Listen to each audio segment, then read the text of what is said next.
Հարգելի հայրենակիցներ, բոլորին շտապ ցանկանում էի տեղեկացնել, որ քիչ առաջ ինձ հետ կապ են հաստատել Արտուր Օսիպյանի հարազատները եւ տեղեկացրել, որ վերջինս ձերբակալվել է։ Ավելի կոնկրետ նրանք գտնվելու վայրի մասին Արտուր Օսիպյանի որևէ տվյալ չունեն, հեռախոսները անջատված են, իսկ Facebook-յան էջն էլ, որտեղ վերջինս եւ մանավանդ վերջերս ակտիվորեն քննադատում է Նիկոլ Փաշինյանին, ընդհանրապես հեռացվել է համացանցից։ Հիշեցնում եմ, որ այսօր միջադեպ է տեղի ունեցել Արտուր Օսիպյանի եւ Նիկոլ Փաշինյանի միջեւ, որտեղ Արտուր Օսիպյանը այսօր Արաբկիր վարչական շրջանում ակտիվորեն քննադատել է Նիկոլ Փաշինյանին, որից հետո նրան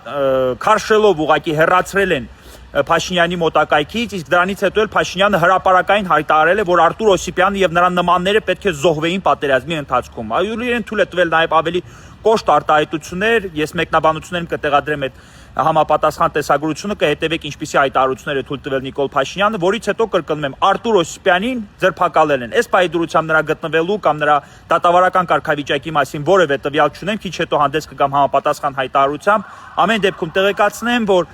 նրա հեռախոսները անջատված են, Facebook-յան էջը ընդհանրապես հեռացված համացանցից, իսկ հարազատներն էլ նրա գտնվելու վայրի մասին որևէ տվյալ չունեն։